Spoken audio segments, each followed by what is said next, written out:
Good evening students. TNPSC group call for வந்துருச்சு. எல்லாரும் படிக்க ஆரம்பிச்சிருப்பீங்க. அவங்கவுங்களுக்கு ஒரு ஸ்ட்ராட்டஜி வச்சு ஃபாலோ பண்ணி படிச்சுட்டு இருப்பீங்க. என்ன ஸ்ட்ராட்டஜி வச்சு படித்தாலும் தமிழ் தான் மெயின் ஸ்ட்ராட்டஜி. சரிங்களா? தமிழ் இல்லாமல் சர்வீஸ் அடிக்கிறது முடியாது. லாங்குவேஜ் இல்லாமல் சர்வீஸ் அடிக்க முடியாது. லாங்குவேஜ்லேயும் பார்த்தீங்கன்னா தமிழ் ரொம்ப இம்பார்ட்டன்ஸு. ஏன்னா தமிழ் படிக்கிறப்போ 100 கொஸ்டின் லாங்குவேஜ் ப்ளஸ் இங்கே ஒரு 15 கொஸ்டின் கிடைக்கும் நமக்கு ஜிஎஸ்ல. சரிங்களா? இப்போ தமிழ் புக்லேயே வந்து ஐஎன்எம் கவர் ஆகும். இப்போ வேலுநாச்சியார், முத்துராமலிங்கர் இந்த சப்ஜெக்ட்லாம் பார்த்தீங்கன்னா நம்ம ஸ்கூல் புக்கில் தமிழ் புக்கில் கவர் ஆகும். அதுக்கப்புறம் திருக்குறள் ரொம்ப ரொம்ப இம்பார்ட்டன்ஸ் ப்ளே பண்ணும். திருக்குறள் பார்த்தீங்கன்னா நமக்கு வந்து ஸ்கூல் புக்கில் படிச்சிருப்போம். ப்ளஸ் பார்த்தீங்கன்னா அது வந்து அப்படியே ஜிகேல கேட்பாங்க. ஸோ ஒரு 100, 115 அந்த மாதிரி அரௌண்ட் கொஸ்டின்ஸ் நமக்கு தமிழ் மூலமாகவே கிடைக்கும். ஸோ தமிழ் நம்ம எப்படி வந்து ஒரு ஓவர் வியூவை படிக்கணும், ஒரு ஓவர் வியூவை நம்ம இப்போ பார்க்கலாம். சரிங்களா? தமிழ் வந்து பார்த்துக்கிட்டிங்கன்னா கலைச்சொற்கள். அதாவது ஃபர்ஸ்ட் வந்து நீங்கள் ஸ்கூல் புக்கை ஃபர்ஸ்ட்லேருந்து 6லேருந்து 12th வரைக்கும் புது புக்கு பழைய புக்கு அப்படி படிக்கிற ஸ்ட்ராட்டஜியை இந்த எக்ஸாமுக்கு மாற்றிக்கோங்க. ஏன்னா ஜென்ரலாகவே எல்லாரும் அப்படி தான் படிப்பாங்க. முதல்ல தமிழ் டிஎன்பிசி தமிழ் படிக்கணும் அப்படின்னா 6லேருந்து 12th வரைக்கும் இருக்க எல்லா புக்கையும் படிப்பாங்க. அதுக்கான டெஸ்ட் பேட்ச் ஒன்று ஃபாலோ பண்ணிக்குவாங்க. சரிங்களா? இப்போ இந்த வாரம் 6th தமிழ், அடுத்த வாரம் 7th தமிழ், அந்த மாதிரின்னு. அப்புறம் ஓல்டு புக் படிப்பாங்க, சிறப்பு தமிழ் படிப்பாங்க. அப்படிலாம் இனிமேல் படிக்காதீங்க. சரிங்களா? கொஸ்டின் பேட்டர்ன் எல்லாமே மாற்றிருக்காங்க. புக்கில் இருந்து நீங்கள் படித்ததுலேருந்து எழுதுறது பார்த்துக்கிட்டிங்கன்னா ஒரு 30 கேள்வி தான் வரும். இது 70 கேள்வி பார்த்தீங்கன்னா நீங்கள் படித்ததுலேருந்து எழுதுற மாதிரியே கிடையாது. ஸோ ஃபஸ்ட்டு கலைச்சொற்கள் அப்படிங்கிற ஒரு டாபிக். கலைச்சொற்களில் 15 கேள்வி கேட்குறாங்க. மொழிபெயர்ப்பு சேர்த்து சொல்கிறேன். சரிங்களா?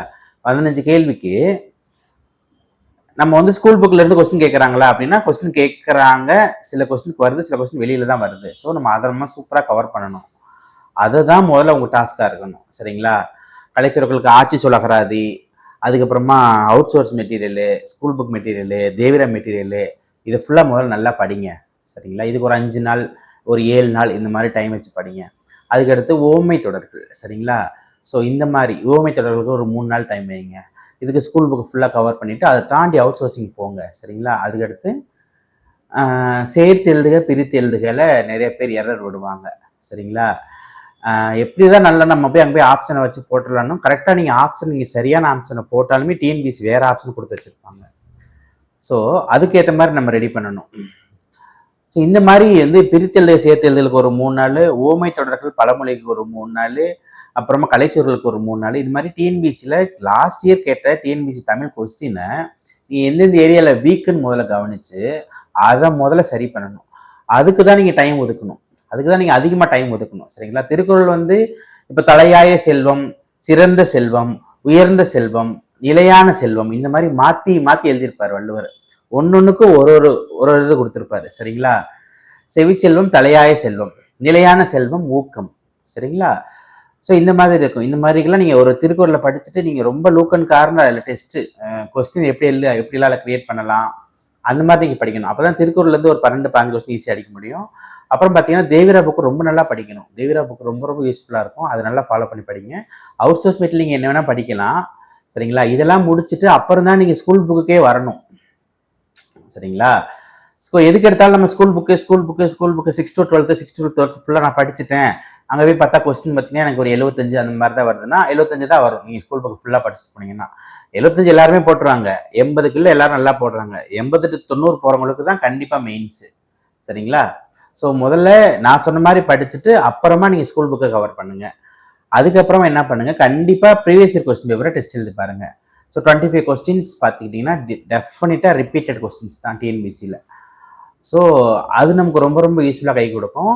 அதுக்கப்புறமா பார்த்துக்கிட்டிங்கன்னா டிஎன்பிசி நிறைய எக்ஸாம் நடத்துகிறாங்க. சரிங்களா? அதில் தமிழ் எக்ஸாம்ஸ் வைக்கிறாங்க, லாங்குவேஜ் பேப்பர். அதில் இருக்க கலைச்சொற்கள்லாம் நமக்கு இங்கே ஆப்ஷனை எலிமினேட் பண்ணுறதுக்கு நவம்பர் 1 நமக்கு அது தேவைப்படும். சரிங்களா? ஸோ அது நீங்கள் ஓரளவுக்கு நல்லா படிங்க. அதுக்கப்புறமா இதுக்கப்புறம் தாண்டி தான் நீங்கள் வந்து இலக்கியத்துக்குள்ளேயே வரணும். இலக்கியம் வந்து பார்த்துக்கிட்டிங்கன்னா ஸ்கூல் புக்கில் இருந்து தான் பேசிக்காக கேட்டு விட்டுறாங்க. இவங்க டஃப் பண்ணுறது பார்த்துக்கிட்டிங்கன்னா இலக்கணம் தான். இலக்கணம்னா ஒரு இயலுக்கு பின்னாடி இருக்கிற இலக்கணம் இருக்கு இல்லையா, அது ஃபுல்லாக நல்லா டெஸ்ட் போட்டு பாருங்க. அப்புறம் அறிஞர்கள் படித்து வச்சுக்கிட்டிங்கன்னா அது உங்களுக்கு ஜிஎஸ்லேயும் யூஸ் ஆகும், ஐஎன்எம்க்கு யூஸ் ஆகும். அந்த மாதிரி அதனால தமிழ் நீங்கள் நல்லா படிச்சிங்கன்னா ஒரு 125 கொஸ்டின் நான் கரெக்டாக போட்டுடலாம்.